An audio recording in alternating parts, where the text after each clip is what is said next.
Hello，四名阿頭仔，呢條片咧就會同大家講翻 D40嘅功課部分啦。係啦，嗱，都係嗰句啦。去睇片嘅時候咧，重點就唔係淨係改翻啱啲答案，而係你要知道你錯嘅係乜嘢嘅位置。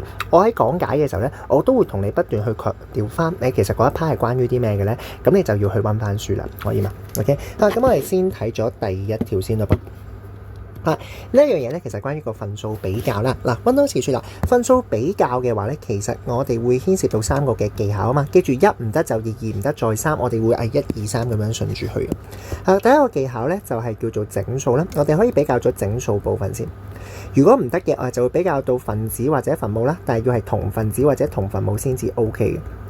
如果第二招都唔得嘅時候咧，去到第三招我哋就可以睇佢夠唔夠一半啦。我哋會用緊呢三個嘅技巧嘅。先嘗試用第一個技巧先，就係整數嘅技巧啦。嗱，記住逢親整數技巧咧，你又唔好真係淨係比較整數。你見到假份數嘅時候咧，咁你就要醒目將佢變翻做大份數先。呢一個咧會變咗做1，呢個咧就會係3有5/3先。係啦，分子除分母啦。嗱，咁所以咧，我哋齋比較整數咧，其實有兩個咧已經可以淘汰咗噶啦。A 同埋 C 咧都唔會啱噶啦，因為呢兩個咧都會係3。好啦。然後技巧1唔得嘅時候咧，就去到技巧2。你見到而家兩個分母相同啊嘛，我哋就會比較個分子咯。記住我哋叫做大個仔，阿仔揀大個啲嗰個。所以呢度咧，我哋會揀 D for dot 呢一個嘅答案。再嚟啦，我哋睇多條第4條嘅例子咯噃。嗱，呢一條都係關緊份數比較事嘅。嗱，照舊咧，見到假份數咧，我哋轉晒做大份數先啦。嗱，呢一度咧就會係3有5/3啦，呢個會係4啦，呢個會係3有4/3。好，先嘗試用個整數技巧去睇先啦。以下邊一啲選項係大過佢嘅咧？嗱，齋睇整數，你會知道咧 A 就唔得㗎啦。OK，剩翻3個都有可能嘅，係嘛 ？C 一定係大過佢嘅，咁呢個唔使諗，因為4大過3啊嘛，係嘛？boy 咧就同佢一模一樣嘅，咁所以唔使睇嘅呢個。OK，咁爭在去到 D 啫。D 咁我哋點比較咧？整數唔得嘅時候，去到第二個技巧咯。而家你見到分子相同就比較分母啦，係嘛？咁阿媽嚟講咧，應該會係揀細嗰啲嘅阿媽嘛，咁即係我會揀佢咯，即係佢係大啲個咯，所以我就會知道答案呢會係 C 同埋 B 咯。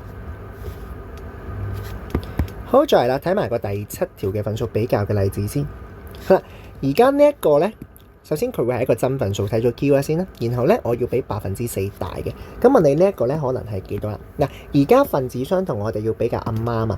如果我想大過佢嘅話，即係阿媽我要後生噶嘛，要細噶嘛，所以基本上0、1、2、3、4、5、6、7都得嘅。唯獨是咧，嗱，我哋睇一睇先，應該係1、2、3、4、5、6、7啦。OK， 正常講1、2、3、4、5、6、7啦，0就唔得啦，因為分母唔可以擺0啦。好啦，咁但係咧留意佢有多個要求咧，就係真份數。咁真份數嘅話，即係唔可以1，唔可以2，唔可以係3啦，都唔可以係4。阿仔阿媽唔可以一樣大，所以呢度咧可能嘅答案咧就係5、6、7啦。嗱，以上就係一啲份數比較嘅概念啦。好啦，接下嚟咧就會去到第二樣嘢咧，就係嗰個加減關係啦。嗱，講呢樣嘢之前咧，你要幫我記翻少少嘅句子。其實一年班都識嘅，我哋小加小會係等於大嘅，即係譬如1加等於2係咪？你會見到細嘅加細嘅會大咗噶嘛？倒翻轉嚟講，大減細會係等於細。你見到2減1會係等於1係咪？嗱，咁逢親去到呢啲題目咧，即係無啦啦佢問緊你前面嘅時候咧，你幫我寫翻呢兩句嘅句子出嚟先，是但一句嘅啦。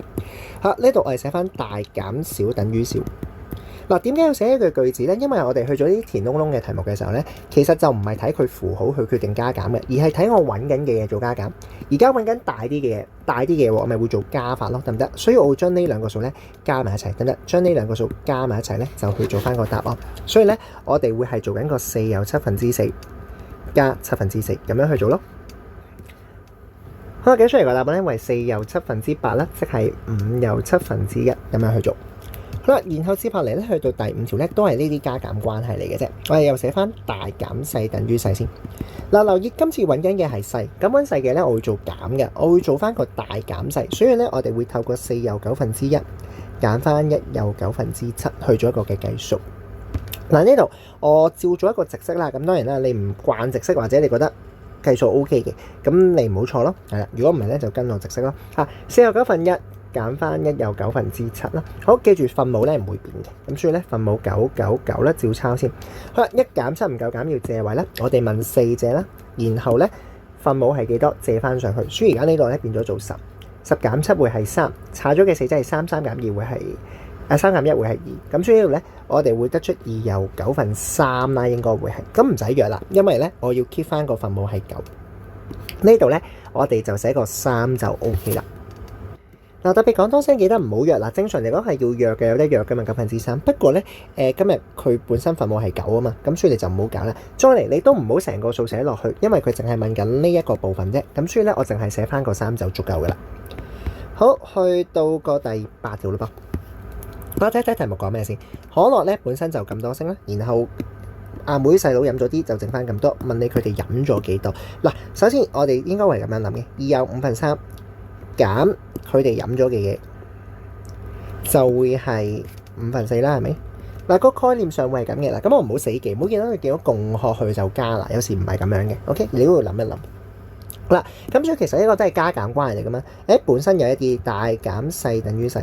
呢度見唔見到揾緊係細啲嘅嘢，所以我哋咪會做翻一個2有5/3去減翻4/5咯，得唔得 ？OK， 咁所以答案咧呢度就唔做俾你睇，我哋話1有4/5升啦，係啦，咁我哋會係咁樣去做加減關係咧，要記熟佢啦。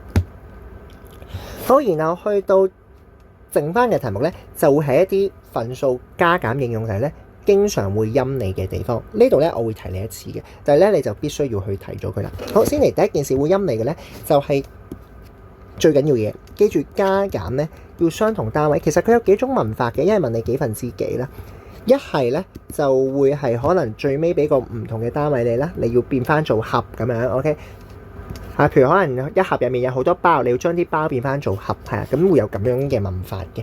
咁我喺度睇翻先。留意幾分之幾，咩叫幾分之幾咧？題目咧即係我哋最尾要俾分數。咁所以條式點寫咧？睇題目喎。蛋糕本身一件就8塊啦。爸爸食咗5塊，嗱，呢個未係份數嚟嘅，轉頭要轉翻份數。媽媽食咗2塊，咁然後啦，爸爸比媽媽多係幾多咧？呢度做緊個比較，當然係相減啦。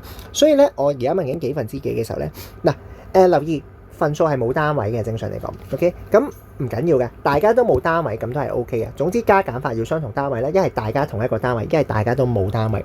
所以呢度咧，我哋為5%啦，呢個阿媽會係2%啦，所以為5%減2%，最終得到答案咧會係3%。呢個就係第一個咧，份數用題好中意陰你嘅位啦，或者問考你嘅位咧，就係嗰個單位上嘅概念。然後再嚟啦，第二樣好中意考你嘅概念咧，就係嗰個比字句。記得啦，教好多次啦，逢親見到比字句唔該，間低比，圈低形容詞，指翻上比字嘅前面。題目啦。阿哥今日用咗咁多時間做功課，比細佬快。咁阿細佬用咗幾多咧？好，見到比字嘅時候咧，我哋間翻低個比，圈翻低個快，指翻上比字嘅前面。換句話講咧，阿哥係快啲，細佬係慢啲。你要去用呢一樣嘢咧，分清楚邊個多啲，邊個少啲先。因為我唔係睇呢一個字去決定加減噶嘛，我係睇我揾緊嘅決定加減噶嘛。好啦，咁而家我揾嘅係細佬，細佬係慢啲嘅，係嘛？咁我哋咪會知做加定減咯。問一個問題，我想問慢啲會做加定減啊？記住慢咧，我哋係會做加法嘅。慢即係用得多啲時間嘅意思，係咪？慢即係用得多啲時間嘅意思，即係譬如兩個人跑步，一個跑10秒，一個跑100秒，咁嘅100秒係慢㗎啦，係嘛？OK，佢用多咗時間啊嘛。咁所以揾慢嘢咧，我哋會做加法咯，所以為12/11加翻12/5咁樣咯。咁啊，最終答案咧，我哋應該會得出1又1/3小時啦。咁啊，寫翻個單位俾我啦。好，最尾去到第9條啦，呢一度咧就純粹考埋一啲混合嘅概念啦。想你做埋個份數比較，係啦。而家揾緊最貴嘅3個同最平嘅3個相差幾多？相差我哋叫做大減細啦。咁我咪揾翻咯。最貴係邊個啊？應該就我哋用整數技巧去睇啊，3個都係4。咁用過半技巧去睇咧，呢個係等於1半，呢個大過1半，呢個細過1半。所以最貴咧，應該會係呢個，最平應該係呢個。咁你咪做翻個計數咯，4有5/3減翻4有1/5咯，答案會得出2/5嘅，就係咁樣做咯。OK， 咁所以咧呢度呢3條咧，其實就係考緊你嗰個份數加減應用題有幾熟悉。咁如果唔熟就做多啲咯。OK，咁以上就會係呢一版嘅重點啦。